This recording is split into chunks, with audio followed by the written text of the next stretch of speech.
Hello my friends, welcome back to Keto and the Chaos. My name is Tammy, and on this channel I like to share all my tips and tricks on how I lost 200 pounds without bariatric surgery and how you can be successful on your own weight loss journey.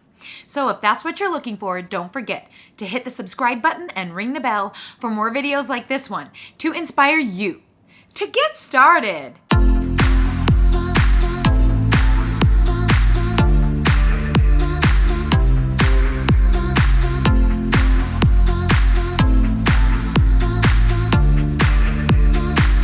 My top 3 tips.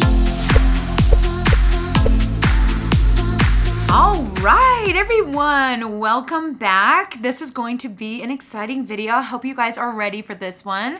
I've been looking forward to making this video since I discovered lymphedema and lipedema a couple of months ago, and I have now done the deep dive into what the heck is this, and I would like to finally share with you what I have learned about lymphedema and lipedema, and hopefully this will help you understand what I'm talking about when I'm mentioning the different types of things that I'm doing to help it, and maybe this might be you and you just didn't even realize it.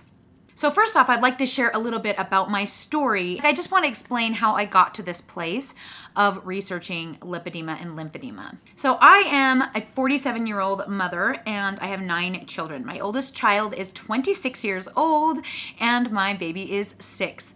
I am still in the thick of it when it comes to mommyhood, and I was overweight almost my entire adult life. From the time I was about 17, 18 in high school till I turned almost 42. 5 years ago, I was obese, and for most of that time, I was well over 300 pounds. I have a lot of empathy for you. I have been there twice. I lost the weight once. I got down to 225 and then had another baby and ballooned back up, regained, had a huge regain, 40 pounds more than I'd lost. So I regained 150 pounds and was pretty desperately searching for an answer to what my problem was back in the December of 2016 when my youngest was 1 year old. And I kind of stumbled into keto by complete accident. A friend of mine just threw me into a Facebook group and she thought it might help, and lo and behold, did it help. I lost 138 pounds that year. I started my YouTube channel after losing 100 pounds, continued on to losing, I think my total, or my highest that I lost before I had any regain was 207 pounds, and I was really proud of myself. And one of the gifts I gave to myself for achieving those goals was I decided to have skin removal surgery. So last July, I started my skin removal surgery journey. I found a really amazing plastic surgeon. I ended up having a full circumferential body lift, which is basically a belt cut all the way around you, and they just like lift everything up. And then I also had the cut down the center, which is called the Fleur-de-lis, where they like put everything back together. And I also had my muscles, which had a huge separation, so big that I couldn't even feel it. I thought I didn't need muscle repair. And I had the largest diastasis that my plastic surgeon has ever seen. It was 6 inches, which is 15 centimeters. And I had my muscles literally sewed up tight. Ooh! So I did that fully expecting that I would not only be way less weight, but I would be way smaller, and that did not happen. So that is where I came to this place of researching the lymphatic system and what might have gone wrong when it came to my surgery. Now, who's to say anything really went wrong? It's just, it didn't happen the way I expected.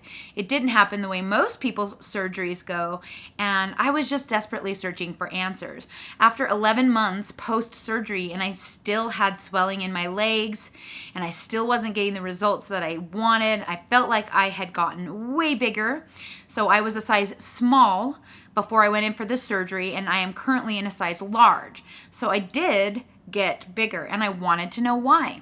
Of course, everyone has been telling me it's because you're eating carbohydrates, and I'm like, yeah, I don't really throw that one into the believable pile. Carbohydrates themselves do not cause weight gain. Calories cause weight gain. And yes, I was overeating calories, but not to the degree of putting on 30 pounds of weight, right? there's no way. Like, I've eaten way crazier than that and not put on 30 pounds of weight in that short amount of time. So part of me was just kind of skeptical. I don't think I'm really overeating. I know it can't be just the carbs. There's only so much water and glycogen the body holds. It's not that. What's going on? And I came across two lovely women on Instagram. You should definitely go look them up. The first one was Losing for Health. She had similar surgery to me at the same time I had it, only she had it even more extensively done. She also did her arms. Oh, and I did my thighs as well, but she also did her arms, and her breasts. She had her whole body just completely redone after losing 200 pounds, just like me. We have a similar story. And all of a sudden, her legs and hips and everything just got so big. Like, and hers were so noticeable that people started really like giving her rude comments on her Instagram. Who does that? Gosh, like, we need any more help beating ourselves up about how we look, right? Am I right, ladies? Come on. How about we just stop with the rudeness, stop with the shaming, and just support each other, for frick's sake. Oh, I was so frustrated for her. Luckily, you guys have been amazing to me. Other than the few comments about you're gaining weight because you're eating carbs, there's been very much an acceptance vibe here and on my Instagram and in my Facebook group. You guys have been so wonderful, and I'm so grateful for you, because watching what my friend went through over there, it was pretty rough. So on there, I was commenting like, I think this is me. I think this is me. I am going through something similar. And I saw lots of people referencing another Instagrammer called Warrior Jessica /fat. Is that right? Oh my gosh, I'm gonna mess this up. I should have written it down. I'm pretty sure that's right. Warrior Jessica. And I went on her page and I was like, her too. We had similar situations. I'm like, what is this? Has to be a thing. Am I right, ladies? This has to be a thing. And I start my wheels, I started turning, because I can't just think of something and just let it go. No, that is not me, friends. That is not me. I have to know. Is this a thing? Why did it happen to us three? What is going on? Well, these girls were way more proactive than me. They had doctors that they could go to. I do not have one yet. Just FYI, this is a self-diagnosis situation. I have not actually seen a doctor about this yet. Because honestly, I don't think they're going to believe me. Let's be real. But these two ladies were diagnosed with both lymphedema, post-surgery, and lipedema. So that was what made me go, okay, if that's what's going on with them, the likelihood of that's what's going on with me, super high. Super high, since we could just be triplets. Like, we're going through the same exact thing. And this isn't a surgery thing per se. It is probably a lot more a body weight thing. Both of us, all three of us, were very obese. All three of us went on a weight loss journey. All three of us were able to lose oodles of weight. I don't even know how much Jessica lost, but I think it's more than 200 pounds. And Losing for Health, she lost 200 and I lost 207. So we all had similar situations. We all were left with loose skin. We all had loose skin removal surgery, and then bam, our legs went poof. Why? So I started researching and started looking up lipedema and lymphedema. So the very first section of this video is going to be, what the heck is that? Because I'll tell you what, I did not know, and I bet you do not know. So we are going to get into the nitty-gritty of what each of those things are and how you can determine whether or not you might have it. Maybe you should look into it. So that's going to be in this next segment. Alrighty guys, welcome back. I hope you guys have a nice drink on hand. I know I do. And hope you get cozy, because this is going to be an educational video. Let's get to it. Okay, so what is lipedema, lymphedema, and what do they exactly do inside our body, and why did these three women have such a big issue post-surgery? So I am literally going to be telling you what I have discovered. I am not a scientist. I am not a doctor. I am not anybody special but a mama who just likes to do deep dives on the internet about stuff, right? So take all of this information and you do with it what you will, but please do not expect me to be giving you a diagnosis or anything like that. So when it comes to lipedema and lymphedema, they are very different from the word that everyone actually is familiar with, which is edema. And before this all happened, I used to always say on my videos, yes, I retain water when I ovulate. I have great fluctuations in my body water. The reason I went off of keto was because I couldn't manage my body water. And I thought keto had something to do with it because I couldn't stay stable. I thought it was edema. And because I didn't know there was anything except edema to even consider. So edema is basically caused by, it can be caused by various things. It can be caused by situations that aren't right in the body. It can be caused by taking certain types of medications that cause you to retain water. It can be caused by imbalances, being on your feet too long, organ failures, things like this. When we're talking about lipedema and lymphedema, we are talking about a completely different thing than edema. If you have edema, they can give you Lasix or a diuretic of some kind, a water pill, and you should theoretically lose some of that body water and it should be, a non-issue. So you might have to take it a long time because it might be in association with a heart issue or with some sort of other thing. But edema itself is just swelling in the tissues, and it is not the same thing as lymphedema or lipedema. Believe it or not, as scary as edema is, lymphedema and lipedema are so much worse. Oh no, you're glad you're here now, aren't you? This was my face too when I first learned about it. And I was like, what are you talking about? I don't want that. I was angry. I was angry when I went down this rabbit hole.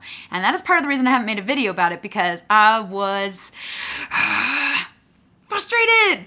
So frustrated, right? So let's go into the definitions of what lymphedema and lipedema are. So lymphedema is often caused by lymph node problems. So either you were born with malfunctioning lymph nodes, which is type 1 lymphedema or primary lymphedema. You're basically born with it. There you'll find sometimes the babies will have swelling, and that is primary lymphedema. It's caused by a malformation of the actual, like you were born basically with cruddy lymph nodes.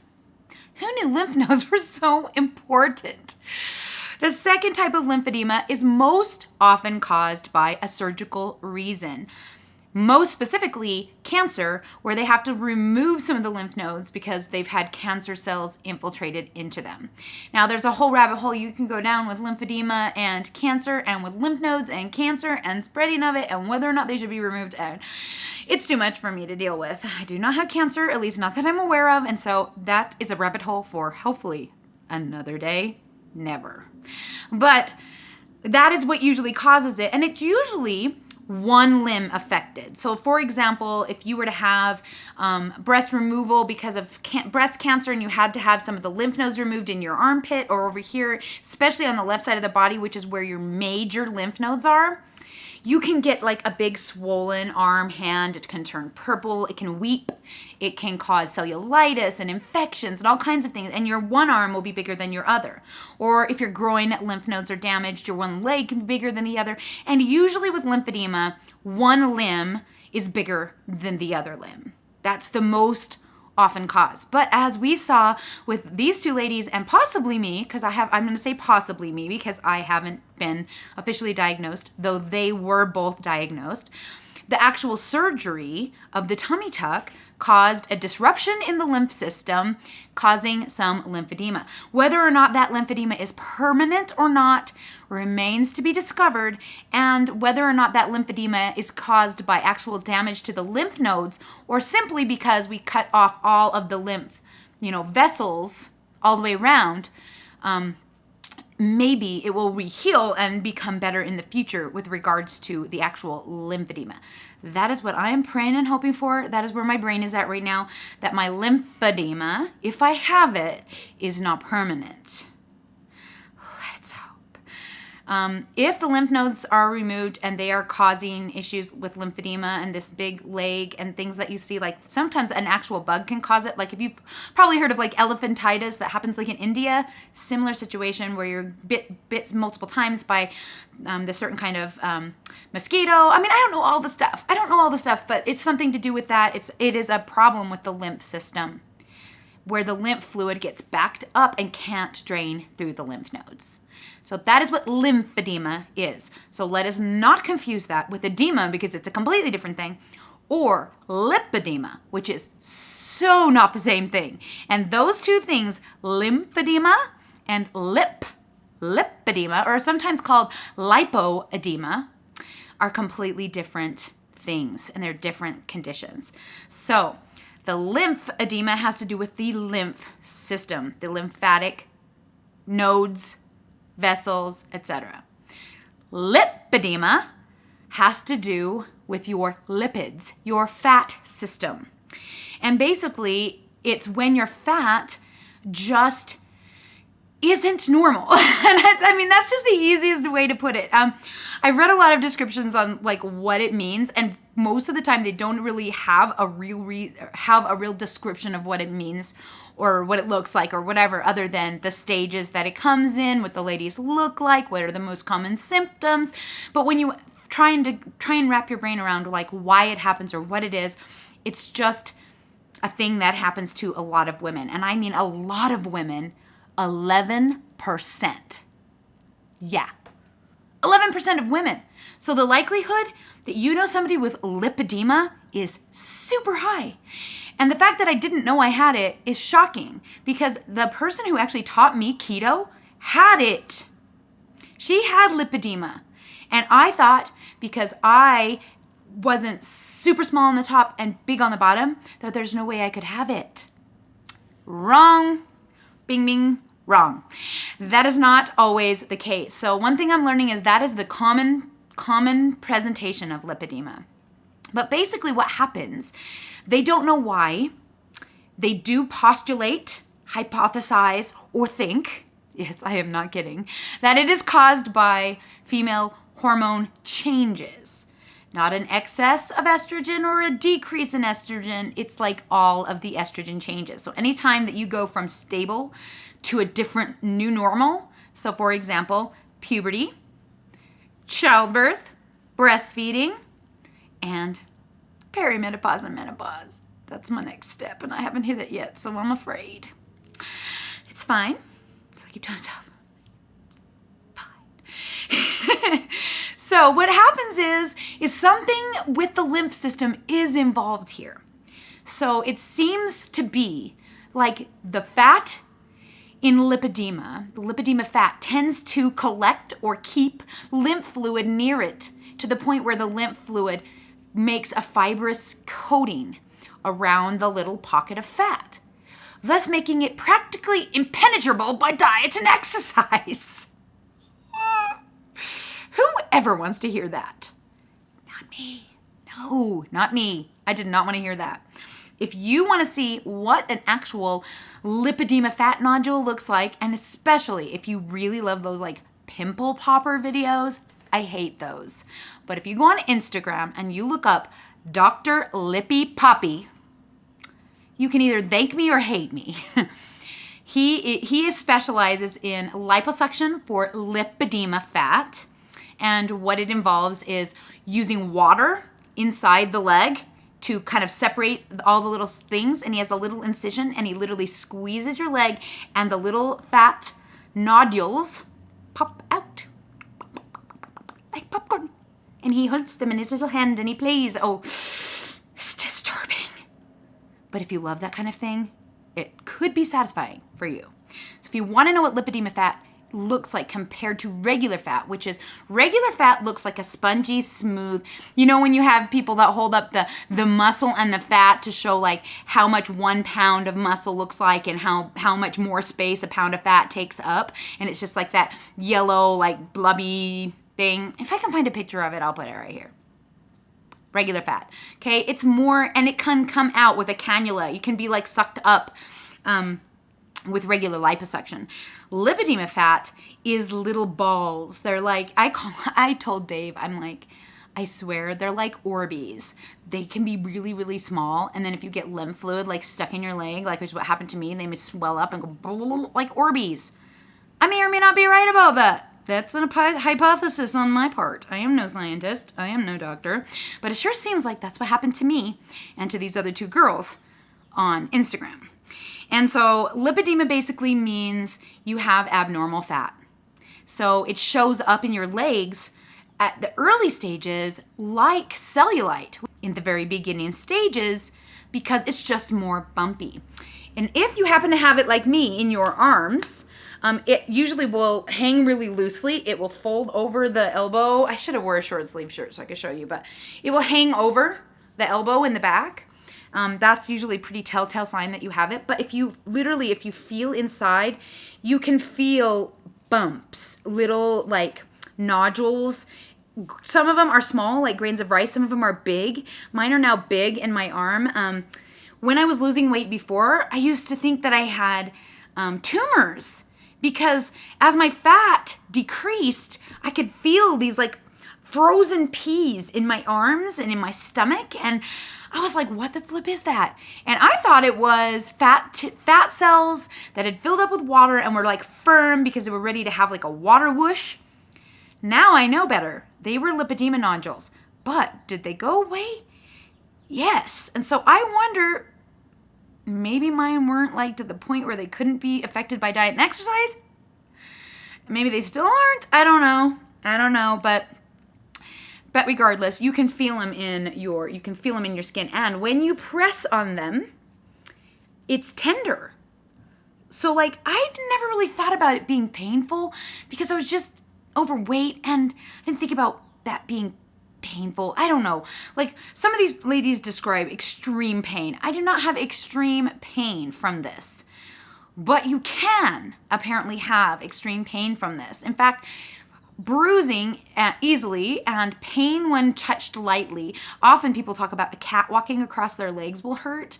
One lady had a bruise because her dog wagged his tail against her leg and it was this horrible bruise. I've never been that severe. So as I study lipedema, I realize even though I do have it, I do not have it to the degree of a lot of these women who are struggling. And I try to hold on to the gratitude that I'm coming to the knowledge of this before it like gets out of control, that I'm able to maybe like do all of the things to keep it at bay and keep it from getting much worse. So edema is water retention from some kind of problem like a pill you're taking, a situation, your body's reaction to trauma, those kind of things. Lymphedema is an actual problem where your lymph nodes are not functioning correctly and the lymph fluid is backing up in your body. And lipedema is a fat disorder that causes disordered fat, that causes fibrous tissue to form around fat areas to create little globules, or they call them nodules, where they are very difficult to access that energy through diet and exercise, which is why we have these girls who struggle and struggle and struggle, and they lose all the weight on the top and are unable to lose the weight from their legs. I'm going to take another break here. I'm warning you about the commercials in advance because it's just easier for me to do it that way. We're going to take another break, and when we come back, we're going to talk about why keto might be the answer. All right, welcome back. Let's get started. Okay, so this week I had the opportunity to attend a boot camp on lipedema. June just happens to be Lipedema Awareness Month. How perfect timing is this? That I am just coming into my break and I had the opportunity to go on a deep dive about lipedema and learn what it's all about. There are various stages to lipedema, and they aren't necessarily graded from better to worse. They are graded by places in the areas of the body that you have lipedema. And part of the reason I didn't think I had it was because I had it all the heck over me. I had it in my arms. I had it in my stomach, which was removed in my skin removal surgery. Had it in my hips and thighs.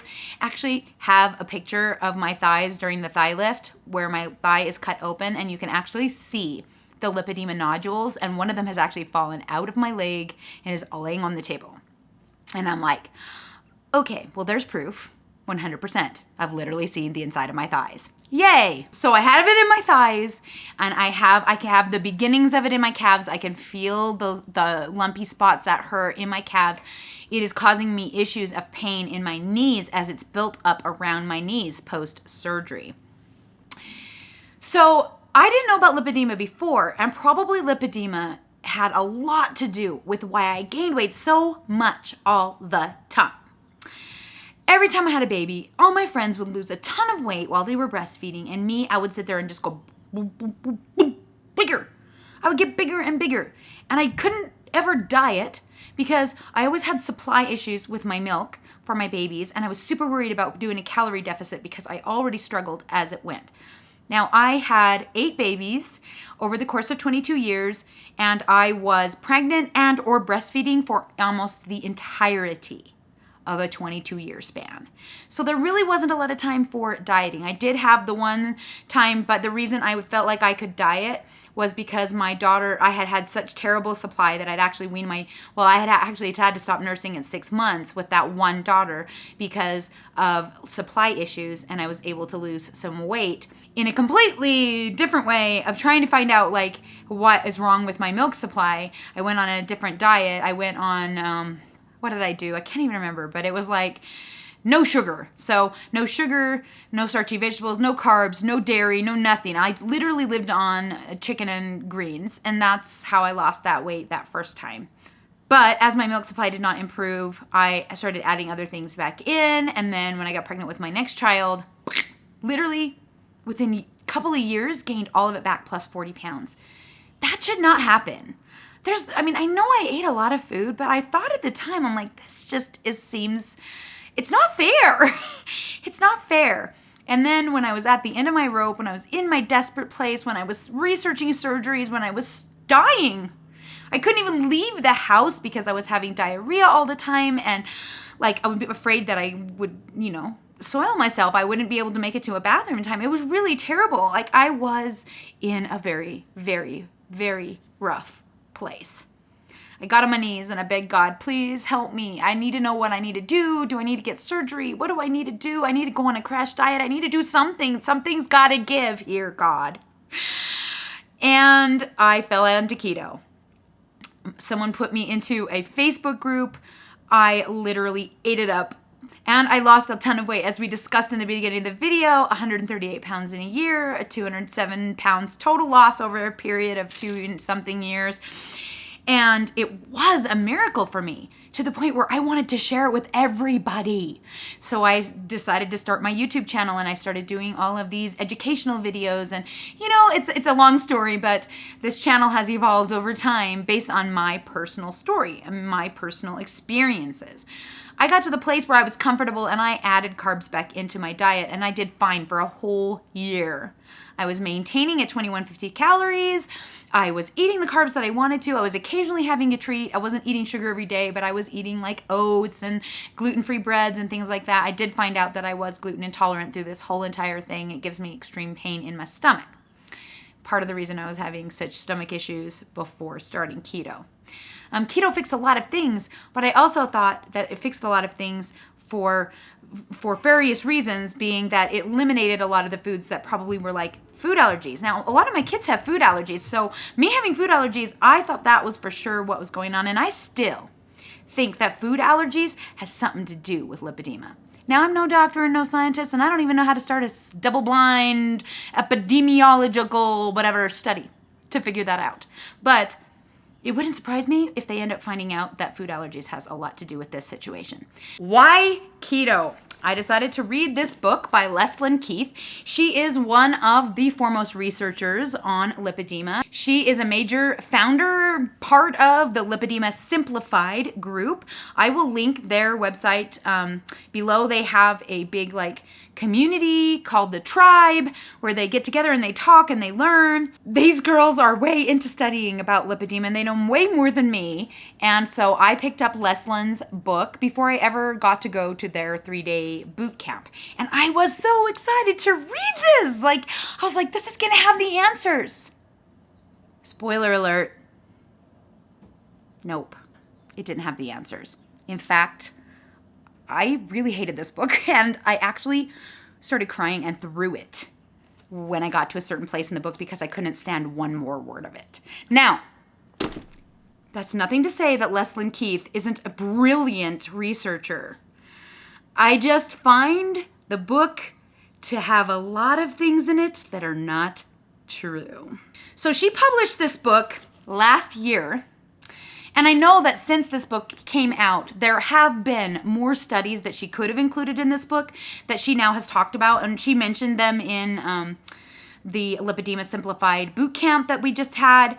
And when she was talking and just talking about lipedema pain and how to handle it, I appreciated a lot more what she had to say. That's the only way I can put it. And I don't want to be mean to Leslyn Keith because the work that she is doing is phenomenal. Her and Catherine CO and Gail and all of the girls over there who are being pioneers to help educate about this problem and help educate the medical profession, because there are so many stories of people going into the doctor for this, which is part of the reason I haven't gone, because I'm just afraid of going, because the doctors will say, you just need to diet and exercise. This is an internet disease.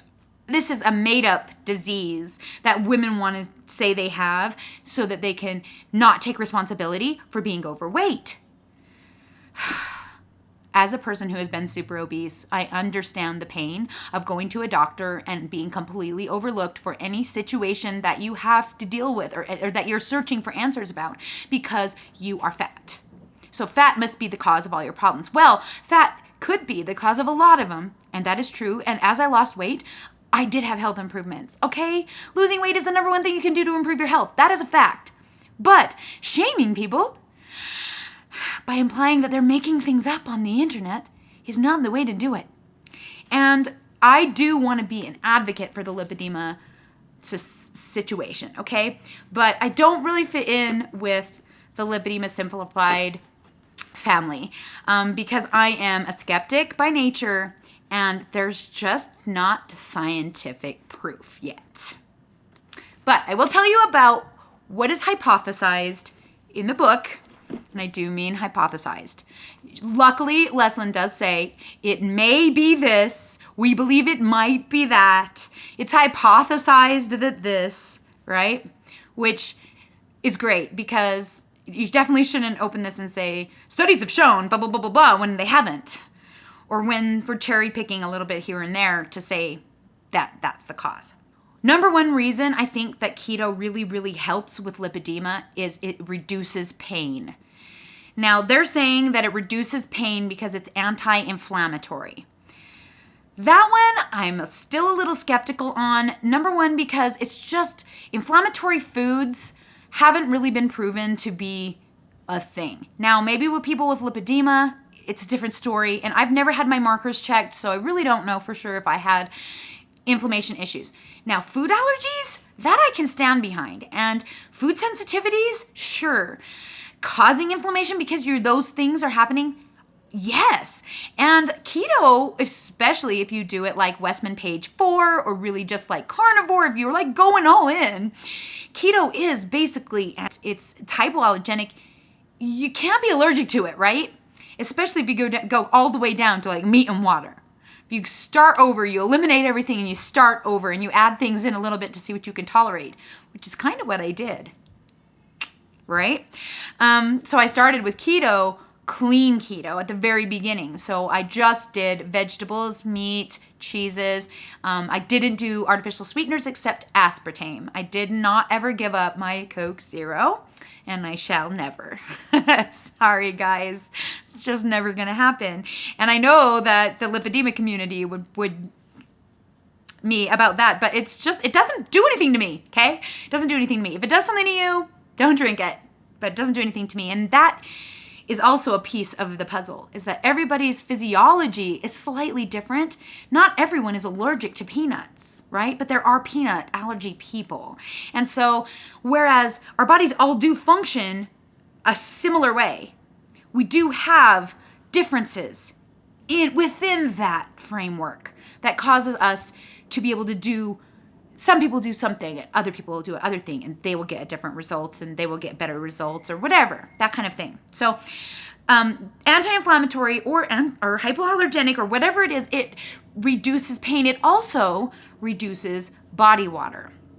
So when you first start learning about lymphedema and lipedema, the first thing people tell you is don't take diuretics. If you're on Lasix, you gotta stop, because Lasix will flush the water out of your system, and it will make the lymph fluid, which is full of proteins, thicker, and it will be harder to move it through the body.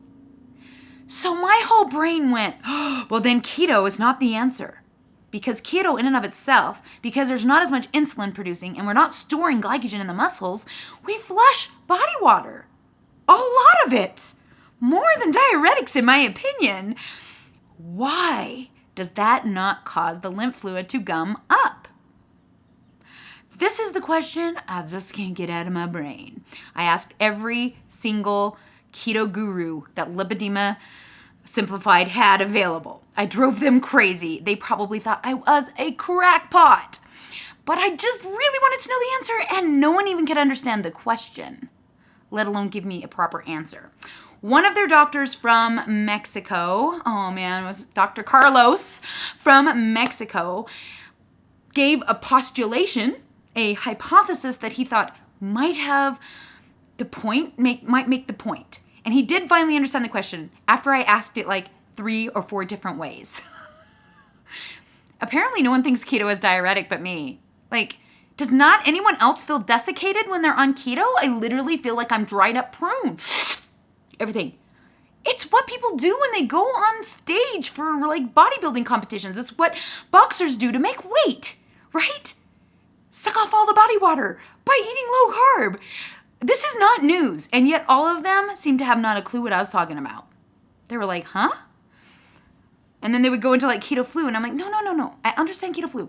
I'm not talking about keto flu. I am talking about if it's diuretic, if you're losing all that water and your electrolytes, why is it not gumming up the lymph fluid? Anyway, Dr. Carlos, he postulated that it's because when the body water goes out of the system, it actually makes room in those tightly impacted by lymph fluid cells and makes room for the lymph to flow again. And I'm like, okay, that one I might actually be able to get behind. Especially if you stay nice and hydrated and you're keeping your electrolytes up and you're keeping yourself hydrated. So because you're not like actually dehydrated on keto, you just feel skinnier because you're not holding the water in the tissues. But you may also still be hydrated and having plenty of water in the lymph system. Unlike with a diuretic, you would not. Which, okay, thank you, Dr. Carlos. Finally, I have an answer that I can accept in this noggin. So that is another reason why it reduces pain, and lipedema can cause extreme pain, especially in the joints where the fatty tissue builds up around those areas, and either it has nerves in it, or it presses on the nerves, or the lymph fluid being so full causes pain, or the kneecaps being jammed by pieces of fat underneath that are pressing. Who knows why it causes so much pain, but it causes pain. And one of the benefits of keto is that when it flushes all that body water off, it makes room to like breathe for the lymphatic system or for the fat, and makes it so it hurts less. So I have not had that experience this time going on keto.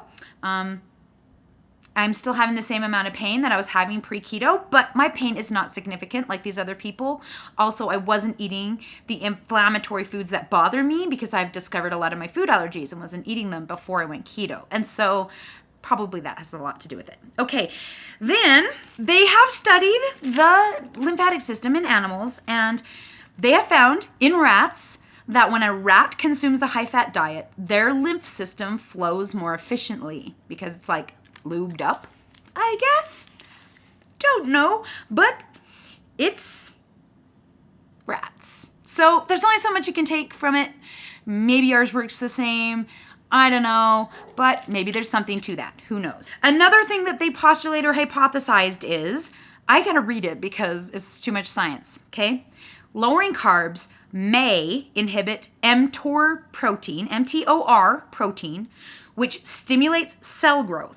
Some studies have shown that limiting mTOR may be promising for treating lymphatic malformations. So that would have to do with lymphedema, not lipedema, most likely, even though lymph issues can be associated with lipedema because it seems like the fluid gets sucked into the lipedema fat and makes it worse. So, there you go. Dietary fats may, being the key word, stimulate lymph vessel growth and possibly, I do mean possibly, I literally copied this out of the book, increase lymphatic movement. Possibly and may. It's not enough for me. I just want answers, and there aren't any. It's so frustrating. Okay, another one they said was, in animal studies, ketones stimulated the formation of new lymphatic vessels, and lymphatic cells used ketones first over glucose when it was available. So that's why in my last video, I was taking exogenous ketones at the beginning because I was still coming out of glycogen mode and I was trying to get my lymph system going, right? Normally I don't drink exogenous ketones, but if I'm gonna have a carb day and I know my lymphatic system will use up ketones first before it uses up glycogen, even though it means I'm going to be really high in calories, because if I'm eating ketones and I'm eating glucose and my body's using glucose and my lymph system is using ketones and there's all this extra energy going on, again, it's all going to still go right back on you if there's extra. If there's not extra, it's not a problem. It's when there's extra. That's the problem. Okay, and so that's why I was using ketones in that video. So I got a lot of questions about that and people didn't understand it. And I'm like, they're like, you don't need to do that to be in keto. Duh, I know, I'm aware. Thank you for the info. I literally have a video on why exogenous ketones are expensive PP. But I read that in the book. So I was willing to try it. Didn't seem to make much difference other than making me smell like a ketone factory. But I still bought some more in case I want to go back on carbs and I feel like ketones are a benefit to my lymphatic system. I might still take it when I'm back on carbs, if I go back on carbs. So we'll see. And that was the extent of the scientific information in this book. We postulate, we hypothesize. Researchers may think that maybe. Rats have shown. There are no real answers, guys. There are no real answers. But what we do know is keto does work. It's anecdotal, and I'm proof of it. Now I'm admitting that maybe keto was the best way for me to lose weight, aside from the fact that it helped me sustain a very huge calorie deficit. Maybe there's something to this whole ketone thing with regards to lipedema. But there is no proof. There are no studies. There's no real, legitimate, this is for real, real. Keto is the magic cure for lipedema info. So the best you can do is decide whether or not you're just going to try it and see what happens, or whether or not you're just going to go on, carry on doing your regular trying to lose weight. But it is true that if you have lipedema and lymphedema, you're going to probably be bigger than you'll want to be. And by decreasing your size, you're going to improve your pain, you're going to improve your mobility, and you're going to improve your health markers overall. Because there are studies, many studies, that have shown that weight loss, regardless of how you do it, is the number one thing that improves blood markers, health markers, all of the markers, including inflammatory markers. That is proven fact. Now, this next segment, I'm going to give you a minute because this next segment is going to get me riled up. So I'm going to give you a minute. We're going to have a commercial. Let it run. Come on, guys. I need that AdSense revenue. Let it run. Go get a drink. Take a break. Pause it if you need to. Maybe this is all you wanted out of this video. Maybe you heard all you needed to hear. But when we come back, I'm just going to shred this book. I have to. It's just terrible. I'm sorry, Leslyn. I'm sorry, Catherine. I don't want to do it, but I gotta. So, well, if you're interested in the juicy gossip, stick around through the commercial. Okay, welcome back. Those of you who are still here are ready to hear the juicy gossip of why I hated this book. I had a physical, angry response to this book that was greater than the response to me discovering that I have lipedema. And that was a pretty strong response. I haven't even talked about my situation. I don't want to do that because this video is already going to be ridiculously long. And so I just want to get the information out there of why I both agree and disagree with Leslyn Keith. Okay. So I loved the science part of this book. I felt like, you know, even though there was nothing definitive, I liked hearing the hypotheses. I liked thinking about like what might be the actual case, how I felt about it, wondering if there were going to be scientific studies in the future, wondering how I could participate in a scientific study in the future, etc., etc. But literally the extent of the science stuff in this book is 70 pages. This is the part of the book that I cared about, and the rest of it,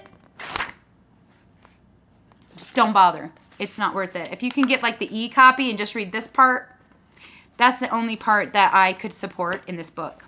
The next chapter literally goes into how keto cures all diseases, like everything, like all the things. And I'm sorry, it's not true. It's not a fact. It's not proven. And I feel like it was written as if it were. So let's just see all of the things that keto can cure. Cardiovascular issues, which, you know what? I actually do support the research on cardiovascular health and carbohydrates. I'm not saying there isn't research that says that ketogenic diet can be beneficial, but it's not going to guarantee you that you're not going to get artery diseases. Like, it's just not. Metabolic syndrome, well, duh. Of course, we know that keto is the cure for metabolic syndrome. I thought I had metabolic syndrome. I was told I had metabolic syndrome. I was told I had intro to metabolic syndrome, and I didn't really have metabolic syndrome. I was just fat. Any way I lost weight would have improved my metabolic syndrome. So even though keto does really bring down that A1C really quickly, and it does improve like all of the metabolic health issue things pretty quickly, so does losing weight another way. So, okay, here's the one. Here's the big one. Cancer? No. Okay. Yeah, I mean, if you want to try and use it for cancer, go for it. But if that was the #1 cure-all for cancer, we would already be hearing about it all over the news. Respiratory diseases. Neurodegenerative diseases. Like Alzheimer's. I have nothing to say. Like, I mean, I have so much to say and yet nothing to say. Let's see. Gastrointestinal diseases. Okay, it did help me with mine because I was eating things I was allergic to. When I put carbs back into my diet, I didn't all of a sudden have gastrointestinal distress unless I ate gluten or any of the other things that I determined were not good for me. Autoimmune diseases, rheumatoid arthritis, multiple sclerosis, Hashimoto's, obesity. Well, I mean, any kind of weight loss diet will cure obesity. Anyway, there's all that. It cures all diseases.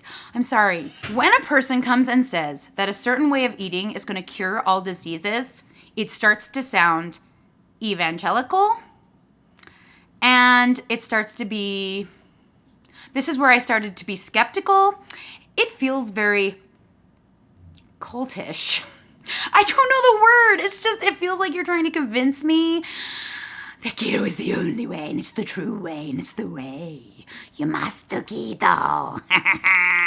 You know, you don't have to do keto, guys. There's like a billion studies. Okay, not a billion. But if you go over to Lane Norton's channel, BioLane, and you look up any of the videos about keto, about intermittent fasting, and all this stuff, he actually takes the research and he breaks it down and he shows you how you can do your own research, and he shows you how it's not true.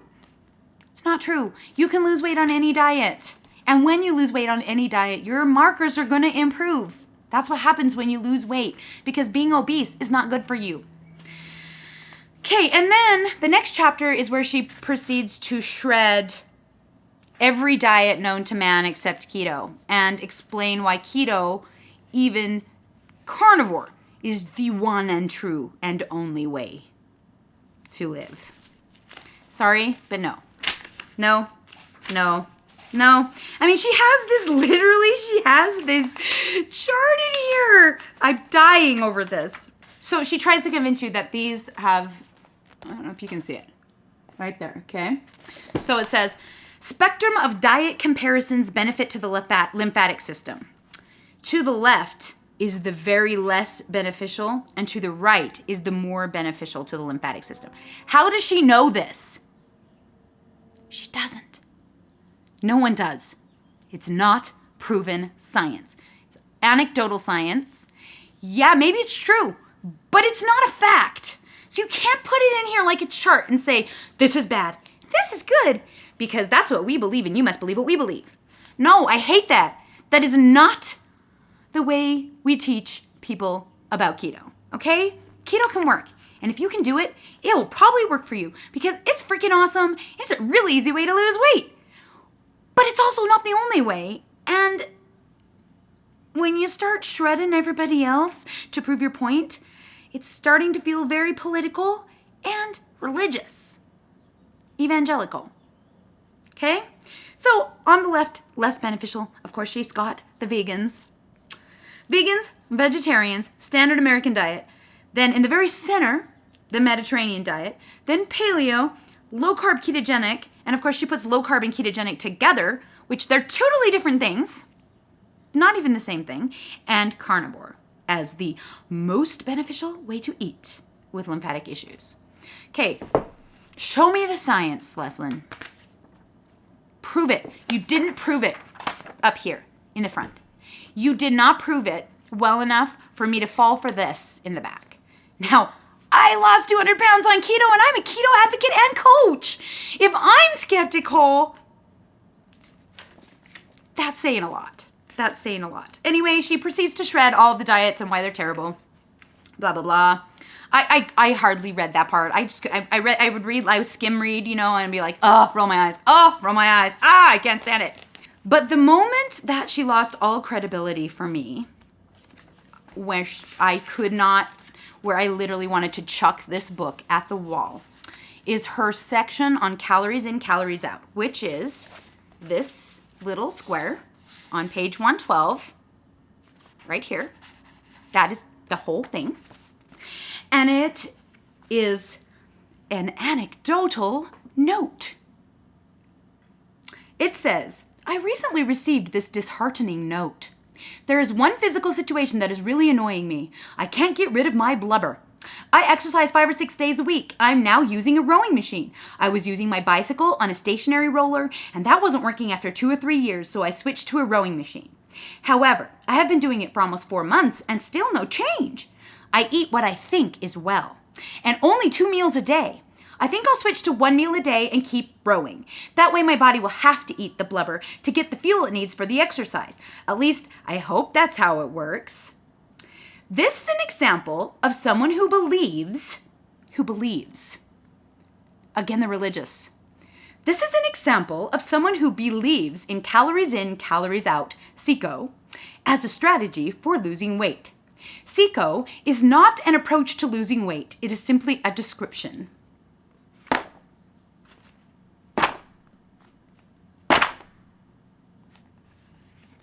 That statement is tantamount to saying, I'm sorry, I just can't do this.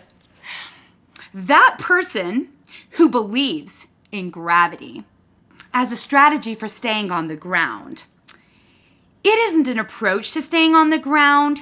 It's simply a description. I just got makeup in my book. Now I can't resell this. Well, I wouldn't want anyone to read that either. I'm going to write on there where I smacked my head. Apparently my makeup isn't transfer proof.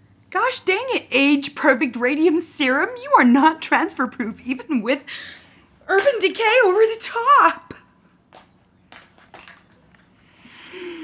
I'm sorry, guys. The law of thermodynamics is a proven scientific fact. It is not a belief system. It is a scientific fact. It has been proven time and time again, and if you want the data, I suggest you go to BioLane's videos. Excuse his F words as he shreds people like this for saying such things, because there has never been anything more studied about weight loss or about diets in general than whether or not calories in, calories out is the way you lose weight. It is the only way. It is the way. Now, with keto, can you get a calorie deficit? Sure. How do you think I did it? Duh, 1,300 calories a day on keto. You have to have a calorie deficit. You cannot just go keto. Now, if you go keto and lose the body water and it makes you more mobile and you're able to get around more and you have less pain, are you more likely to burn more calories? Yes. And will you probably feel better even if you're not eating in a calorie deficit? Yes. Will you maybe even lose weight at the beginning? Yes. But do you know why? Because you're in a calorie deficit. The only way you lose weight, other than water weight, is by a calorie deficit. It's proven science 100,000 billion %. And anybody who tries to tell you different is lying to you. And I'm sorry, but Leslyn, you lost all credibility. And then you start quoting Gary Taubes with good calories, bad calories, and I'm just like, I can't. I just like, no, that is not how it works. That's not real. This book is a preachy, dogma, anecdotal, this is my opinion piece. It's not real at all. It's not fact. And to top it off, she has a whole section on carbohydrate addiction.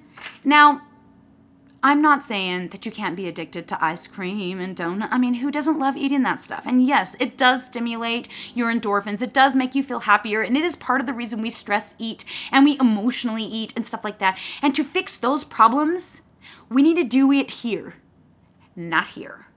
And just saying that, that's one thing Dr. Carlos said too, like you have to be under 20 net carbs or 20 total carbs to stop the cravings. No, you know, stopping the cravings happens when you stop the thing that is making you want the craving, the thing that is triggering you. Now, maybe the flavor desires, or maybe you want the glycogen because hello, it's easy energy. Sure. But actual cravings, they stop if you stop eating the stuff you're craving, but it has nothing to do with 20 or less carbs. It's just you stop eating it and then your body learns to do other things to make itself happy. It's just how it is. It's here. Here is where you put the work in. Okay, and so she has this whole thing about the carbohydrate. Oh my gosh, let me even just... This is coming from a girl who did the carbohydrate addicts diet back in the day. Oh, I didn't even talk about that time I lost weight and regained it. It didn't work. You know why? Because you get a 1 hour a day where you can eat all the carbohydrates. Do you know how much cake and ice cream I ate in less than an hour? A lot.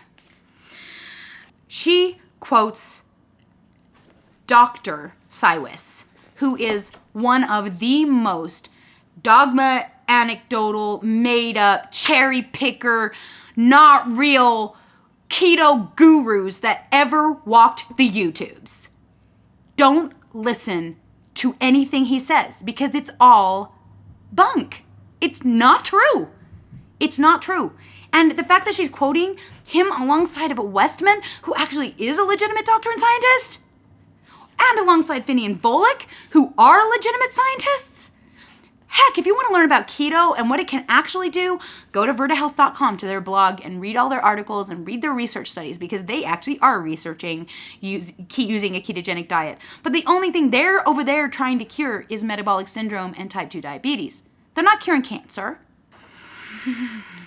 So when I saw the word Siwis in this book, I wanted to shred it, like into tiny pieces. So then she puts out how to do it. It's the way she says how to do it is kind of similar to Westman's page 4, but just don't. Trash. Pfft. Waste of time. If you want to learn how to do the ketogenic diet and you want to do it the way Westman does it, go read his page 4 and do that. There's lots of success doing that. But the way she describes it, she's like, eat fat to satiety. Oh, I did that once. Guess how much pounds I gained eating fat to satiety in a 4-month period? 30 pounds. 30 pounds. Staying keto, eating high fat. If you are an overeater binger and you're given free reign to fat, you're going to eat all the fat. And even Dr. Carlos did admit that there are people that they have to limit calories because there's people who will literally eat all of the meat. Oh, yeah, this baby right here. Which is why I do the calorie counting and the tracking, because that is accountability, right? I know what I ate. And that way, if it's not working, I can adjust it because I know what I ate. That whole calories in, I think I'm eating well. Think you're eating well? I'm eating 2 meals a day. How much are you eating? I'm proof that you can eat thousands of calories in an hour on carbohydrate addicts diet when I ate everything I could possibly eat in that hour.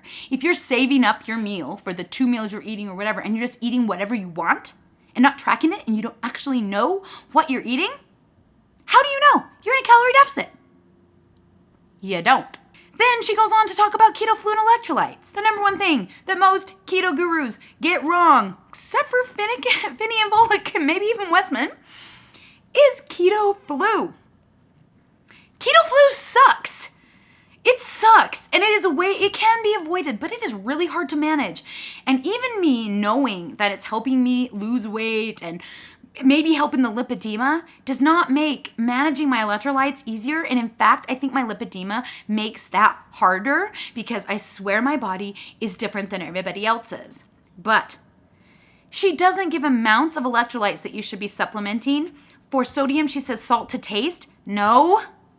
You have to supplement 5,000 milligrams of sodium a day. In fact, Dr. Carlos told me that they recommend, and he's one of her doctors, 8,000 milligrams a day of sodium. That's more than what I recommend, but it's more like what I usually take, which makes me feel a little bit better. But yeah, you need a crap ton of it, even if you have lipedema and lymphedema. Don't skimp on the salt, especially if you're going to go keto. Okay? Because salt usually doesn't come into play with lymphedema and lipedema. It does with edema. It's different. So going on a low salt diet is not going to help you. That's why eating low salt post-surgery, post body lift, post tummy tuck, which is one of the major things that people recommend, it's just a waste of time. It's not helping the lymphatic system, at least from what I understand about the lymphatic system, which this book did kind of describe the lymphatic system a little bit of like how it worked at the beginning, which that was helpful to understand. Also, she says don't supplement potassium without talking to a doctor. That's just saving her butt because she doesn't want to be getting in trouble if someone overdoses on potassium. It's really hard to overdose on dietary potassium. You should be getting a lot of it from foods, but she's also saying don't eat a lot of the foods where you can get it from. So, you gotta supplement it. I'm sorry, you just have to. And I like to supplement mine with no salt. I use 2 to 4 or sometimes 5 grams of no salt, mix in a little bit of water, squirt in some Mio. Yes, I know, sucralose, bad, shame. And it's awful, but I do it, and it helps me not have restless legs, muscle cramps, Charlie horses, chest pain, all of these things that happen when you're ketogenic. Yes, they do. They happen all the time. Don't let anybody tell you that's not going to happen to you, because it will at some point if you're ketogenic. It just does. You're going to drop your potassium at some point. And magnesium she recommends is citrate, which is going to give you diarrhea. Please don't take magnesium citrate, guys. Take a nice form of magnesium, one that relaxes you, like glycinate. I take 675 milligrams of glycinate a day. It's fantastic. It also helps with restless legs. It helps me sleep. It's fantastic. I have whole videos about this stuff. Like I said, her how to do a keto diet did not help. And all it did was make me feel guilty for thinking I can be healthy with lipedema eating anything else ever. And I'm sorry, when you're talking to the super obese, I was almost 400 pounds. And if you told me never in your life again are you ever going to eat an ice cream, I wouldn't do it. My full-on plan when I went into it was to lose the weight and then go back and eat my ice cream. right? And I did eventually figure out a way that I could go back to eating occasional treats. I didn't eat them every day anymore, but I did find a way. And you can find a way. And trying to convince people they have to give up everything. You can't ever eat this ever again because it's bad, bad, bad. It's poison. It's terrible.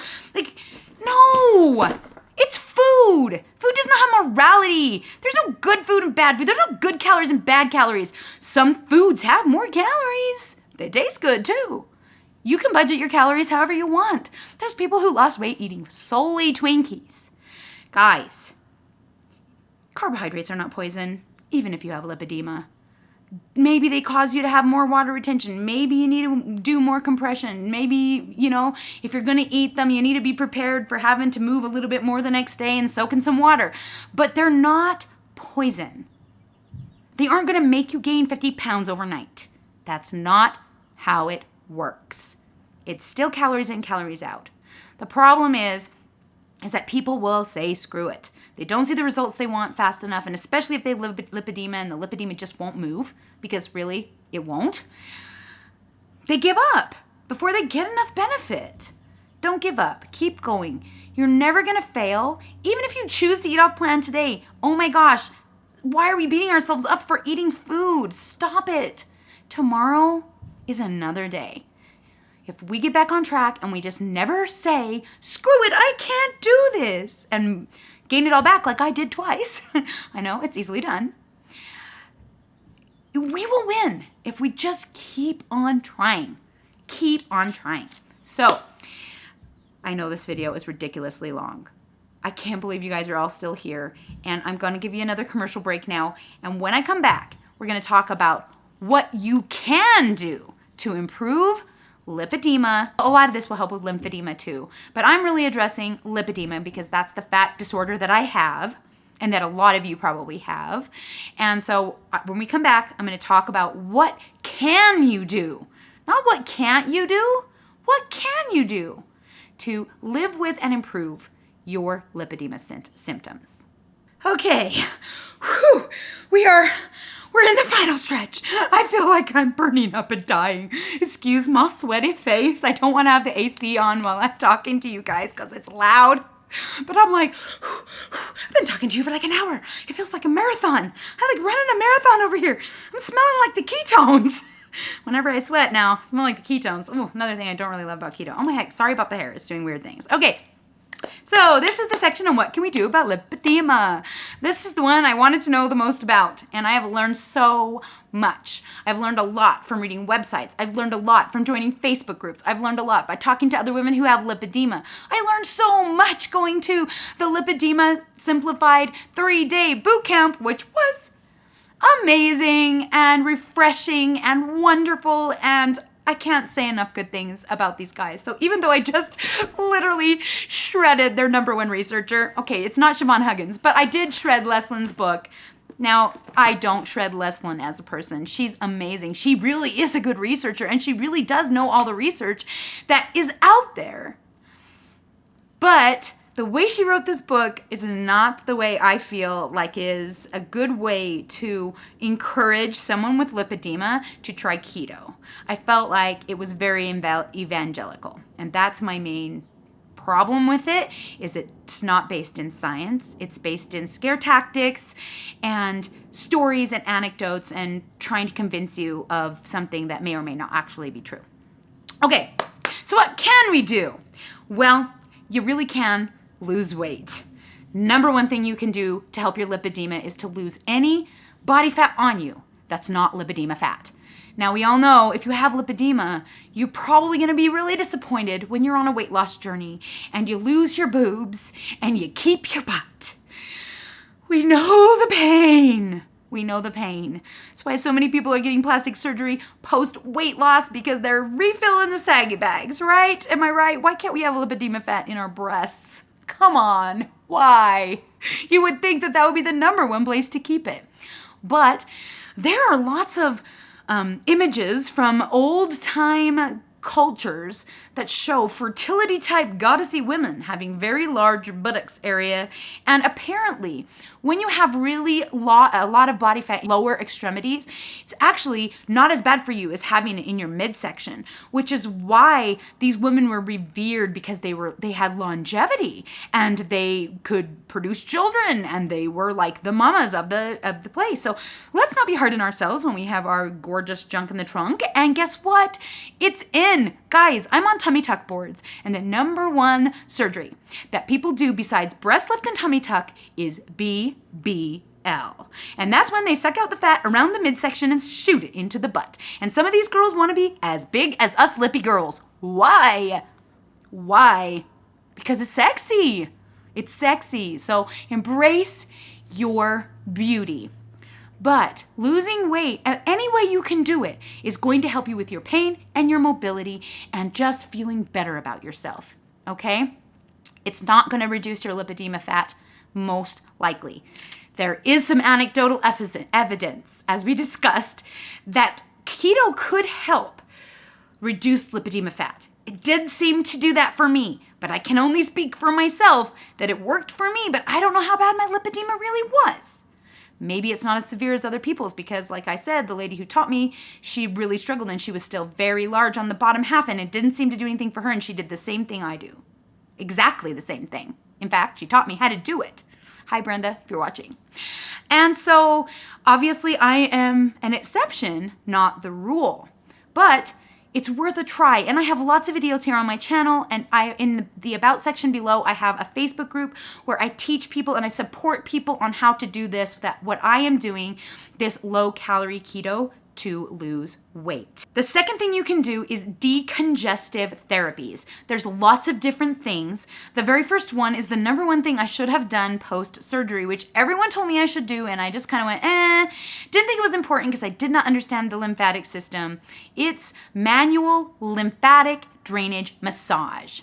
Even if you learn how to do it yourself, which I have now learned, it's beneficial, but having it professionally done a lot is very important, especially if you're really struggling with some bigness and you just need some decreased in size. It really will help move the lymphatic system, get everything going, and hopefully decrease the size of your limbs, okay? Once you've done manual lymphatic drainage massage, you can then wear compression. So there's some intense compression and there's some minor compression. Me, I'm using minor compression. I'm just using compression leggings, compression tights that I bought on Amazon. Some of the good brands, I've got some cheapy brands. Maybe I'll see if I can link them in the about section. But I've got some cheapy brands, but there's also Cialis and also Bioflect that are really high-end, good brands for compression leggings if you just want to try something on your own with, like, that's not as serious. If you go to the lymphatic drainage clinic, oftentimes they will wrap your legs with ACE bandages super tight. And the idea is when you compress the limb, it kind of presses the water and the lymph fluid back into the vessels and kind of encourages it to move out. That is the point of it. And once you get that lymph fluid out and move it, it's almost like squeezing. And you get like, you squeeze a rag and it gets all skinny for a second. And then you wear the Bioflect leggings or whatever to maintain it, to keep it that small.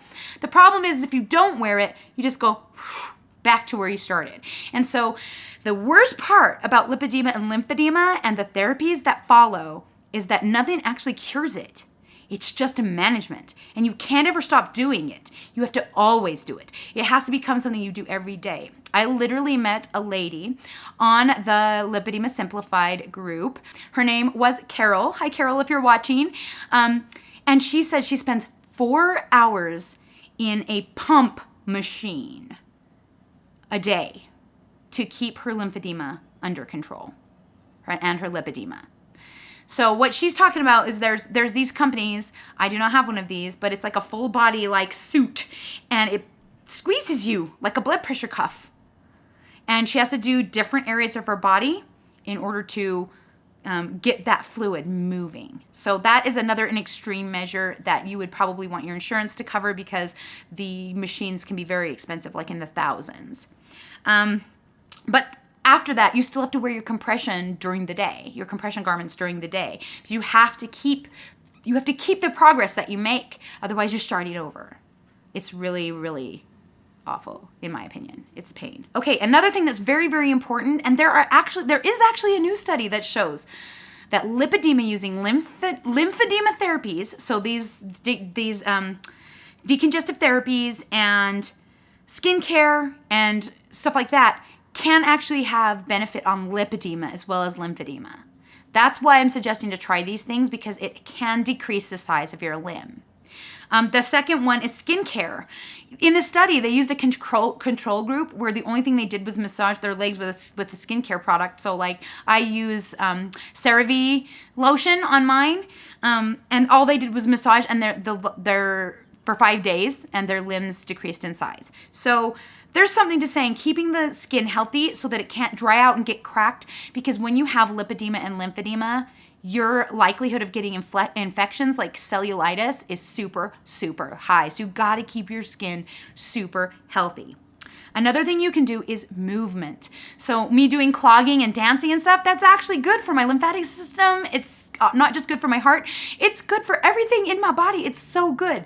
Exercising in water is even better, so going swimming or even just walking in the pool, especially in the deep end. If you can get into the deep end and kick and just kind of balance yourself, underneath the water, get as deep as you can. The deeper the water, the better the effect of compression on your legs, and the more movement it's going to get that lymph system flowing. Geez, going in the ocean is probably like the best. So if you're by the ocean, just let those waves crash those legs over and over and over. It's like manual lymph drainage, compression, and cool, which cool is also important, all in one. So while a hot tub can help relieve pain, if you're in there too long, it can cause you to swell. Heat can cause you to swell. So staying cool is very important. And yes, I know wearing compression leggings in the summer is not a high way of staying cool, but we do our best. We do our best. So another thing you can do is get rebound or trampoline, where you just bounce. You don't jump, you just bounce. So I don't have one of those, so I just do my ballet exercises where I go up on my toes, up and down, up and down, up and down. Just gets those legs pumping the lymph fluid up. Pumping, pumping, pumping.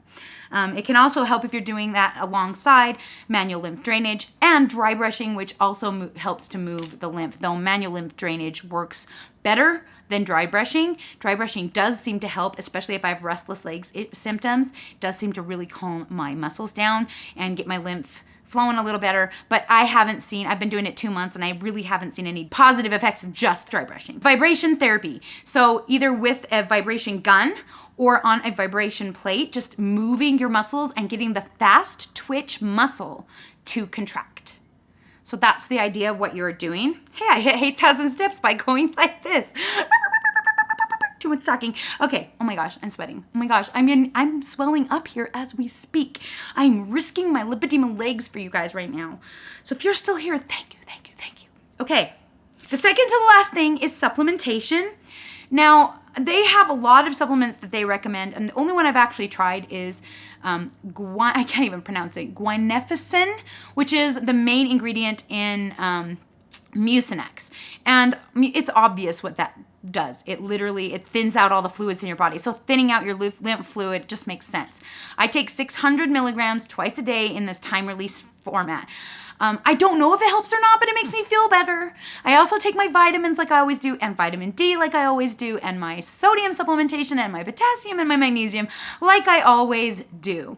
But there are a list of other things that maybe I'll try in the future. I'm not going to put them here because I don't know anything about them. I have researched Mucinex. It doesn't interact with any of the medications I might personally be taking, but I don't take very many things. So make sure you check with your doctor if you're going to be taking a medication. But Mucinex over time does not seem to have any ill effects, whereas some of the things that they recommend, which is why I'm not saying anything, can affect you over time, and so I'm not going to talk about those.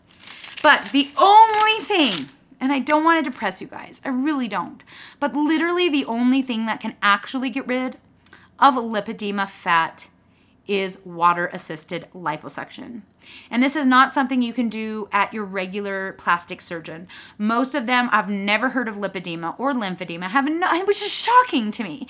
And they have no idea what it even looks like or how to recognize it. I mean, my doctor had me cut open right there with the lipedema nodules falling out my legs, and he didn't even know what lipedema was when I talked to him about it. So I did try talking to him about it, but he was supportive, but didn't also not know what I was talking about. So water-assisted liposuction, like Dr. Lippy Poppy does, is basically where they use jets of water to kind of separate out the lipedema nodules, and then they squeeze with manual lymph drainage kind of things. You know, they squeeze your legs and they squeeze the lipedema fat out of your legs. That can be a game changer for anybody who's struggling with major pain, because the fat itself hurts, and getting it out of there can really improve your way of life. But not everybody can afford to have liposuction surgeries, and especially if you have to travel to find some rare doctor that does them, because there's not that many out there. So honestly, I feel like surgery is a last stitch. Oh, I always struggle with that. Last stitch effort for like when you just really have tried everything and nothing is working. When you've tried to lose the weight by a diet and exercise, when you've done the decongestive therapies and you've worn your compression and you tried your movement and you tried your vibration. Oh, and the vibration plate. Vibration plate. I do squats on my vibration plate to get my knees back to, you know, try and get moving in my knees, because it's my knees that hurt. Vibrating therapies. I didn't finish it. Sorry about that. I don't know why I just missed that entirely. But when you've tried the vibration, when you've done skincare and you've been taking the supplements and you've done all this for so long, but you still are struggling with horrible pain and giant lipedema fat nodules that are just causing you pain and misery, surgery may be the option at that point if you feel like that's what you need. Some insurances will cover it. In the US, it basically sucks. If you live in Germany, you are golden. Over there, people actually know what lipedema is, and they have like lipedema doctors and clinics. In the US, it's still a made-up disease. So frustrating. So that is everything, guys. I know this was a ridiculously long video. I feel like I have been talking forever. I am sweating to death. I am dying right now, but I wanted to give you this information. Again, my apologies to Leslyn for tearing apart her book. I really didn't want to do that, but just so much of it just bothers me. I am a girl. I need the real nitty-gritty science, and if you can't give me the real nitty-gritty science, I need the good anecdotal stuff, and I don't want to be told that the other ways are all the bad ways. It's like trying to convince me to join a new religion by proving that all other religions are bad. And it's very evangelical. And when it comes to science, and diet, there's no morality to food. And I can't get past anything that's going to attempt to assign morality to food. So I'm sorry, Leslyn, and all of the Lipedema Simplified team, if I've hurt anybody's feelings, because I know a lot of people came from there when they met me on the seminar, but I always tell it like it is, and that's who I am as a person, and that's what I do on this channel, and I just feel like I would be remiss if I didn't say keto works for lipedema. I don't know why. There's no scientific evidence, but it works. There's lots of anecdotal proof. You should try it and see what happens. And if you want to learn how, join my Facebook group. I'll give you the free Getting Started guide if you email me, ketochaos@gmail.com. Support the channel. Be there with me. Join my tribe. It's free. I can't charge for anything. I'm not good at it. But I do appreciate all the support you guys have given me. And I just wanted to say thank you so much for watching. And I'll talk to you all again soon.